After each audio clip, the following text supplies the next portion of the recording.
அஸ்ஸலாமு அலைக்கும். இந்த மருந்து ஏற்கனவே காட்டிக்கிறேன், ஆனால் இப்போ எல்லாமே ஃப்ரெஷ்ஷாக இலையாகவே காட்டுறேன், பார்த்துக்கோங்க. இதில் வச்சுக்கிற என்ன தெரியுமா? தூதுவளை, துளசி, கண்டங்கத்திரி, கீழ்வானலி, அதுக்கப்புறம் இதுதான் இந்த இலை, திப்பிலி இலை, திப்பிலி மரத்தில் உள்ள இலை, திப்பிலி இலை, துளசி, சின்ன வெங்காயம், பூண்டு, ஒரு சின்ன துண்டு இஞ்சி, புல்லை மாத்திரை, மிளகு, வெத்தலை, கிட்டத்தட்ட ஒரு 10-15 மருந்து இருக்கும். இது தூதுவளை,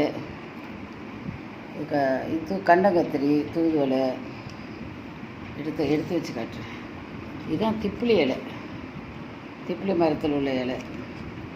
இது கீழ்வானலி, ஒரு வெத்தலை, இதில் வாயுக்கெலாம் நல்லது, ஓம இலை. இது துளசி, இது சின்ன துட்டு பப்பாளி இலை. பப்பாளி இலை இப்போ எல்லாம் டங்கு பங்குக்கெலாம் நல்லதுங்கிறாலே அதை வச்சுக்கிது. துளசி, கொஞ்சம் வேப்பங்கொழுந்து, ஒரு சின்ன துண்டு இஞ்சி, ஒரு வெள்ளைப்பூடு பல், சின்ன வெங்காயம், ஒரு 4-5 மிளகு, புல்லை மாத்திரை உளுத்தி வச்சு தட்டி ஊற்றணும்.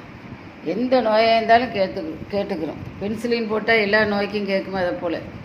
இது ரொம்ப நல்ல மருந்து, கை மருந்து. தேன் ஊற்றி பிள்ளைகளுக்கு வச்சு நல்லா தட்டி குடித்தா ஒரு சங்குக்கு தான் அந்த மருந்து வரும், தனி சாரா. அதுக்கு மேலே வராது.